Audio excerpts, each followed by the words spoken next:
All right, so this is going to be number 2 from your review on page 74. I'll write that down, sorry, page 74. Okay, and this is asking us to determine whether or not something's even odd with a bunch of follow-up questions as well. So with 2A, we're seeing that the graph kind of goes in opposite directions, and so that was kind of like our first clue into whether or not something was going to be even or odd. If something goes in opposite directions, we're going to say that's an odd function like that, right? So you can kind of see, and we'll describe that a bit better with the end behavior in point 4 there that they're looking for. In order for this graph, this would have been some form of odd function, so whether or not it was x cubed or x to the 5 or x to the 7, whatever it might have been. Even, you know what, for x to the 1, you would have noticed like that would have just gone opposite behavior again, right? And so that's not a polynomial function, but what we would have normally seen with an x cubed graph, if you actually created the original points, would have been something like this. It would have started over at like -2, -8, so it would have been down here somewhere and kind of come up there. So it very much looks like this graph has had some sort of vertical reflection. And subsequently, we know from our transformations unit in grade 11 that a vertical reflection would mean that there would have been a negative leading coefficient. And so negative leading coefficient on this. The domain range for that red graph is, we're going to look at, we're looking at as x, domain range first.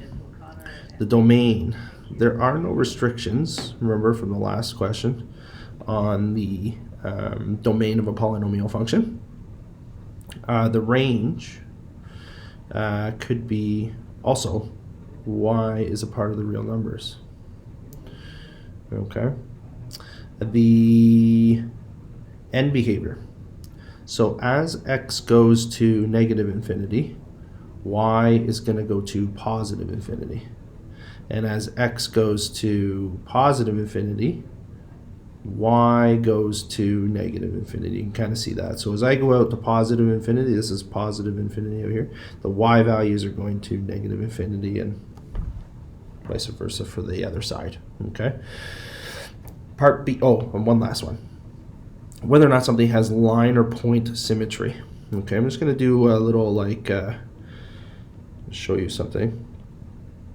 So I can actually like grab, and this does a good job at, you can kind of see, if we make this the same size, you can kind of see the difference between point symmetry versus line symmetry is that I can actually rotate. You can see in this particular problem, if I grab this, the point is going to be at 0, 0. I actually rotate the graph, actually get some point symmetry at the origin. And I know it's not perfectly lined up, but you're seeing that it lines up pretty well, right? And so we're going to say that that has some point symmetry. So I can rotate the graph 180 degrees and see it come out to be the same version of itself. So that's what we say point symmetry is. Okay, now part B. Part B would be, it looks like if you, in just contrast to the first, like part A, the ends of the graphs are kind of pointing in the same direction. So that was kind of our first clue that something was going to be even. And so some examples of an even function would be x squared, x4, x6, so on. Okay, and so in part 2, we're asking whether or not something has been vertically reflected, basically, right? And so if you were to find the points for x to the 4, it would look something very much like this, right? X to the 4. And if I had a reflected x to the 4, then I would, I would get something a little bit wider down at the bottom. Okay, and so this one has not been reflected, and so we're going to say the leading coefficient is positive on this one.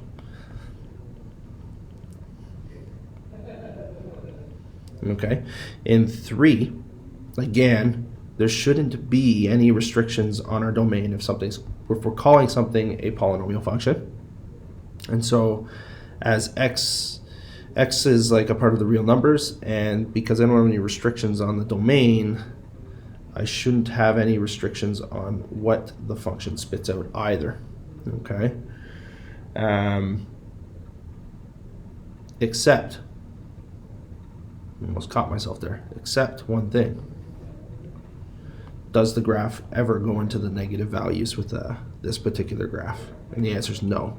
So there is one restriction, and that is such that y has to be greater than or equal to 0.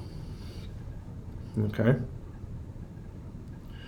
Part 4, describe the end behavior. So we're going to say as x goes to positive infinity, y is going to go to also positive infinity, and as x goes to negative infinity, y goes to positive infinity. And so what you're going to notice is, like, one of the characteristics of even functions is that these end behaviors are going to match as you go out into positive and negative infinity. Okay, the y values are pointing in the same direction. You kind of see that, right? In contrast to the last question, where you can kind of see that the end behaviors for the y values were opposite. Okay, so that would be a characteristic of an odd versus an even function kind of thing. Okay, now this one here has what we called line symmetry, because it was symmetric about some line. Okay, so we're going to say this as line symmetry. All right, and that's it.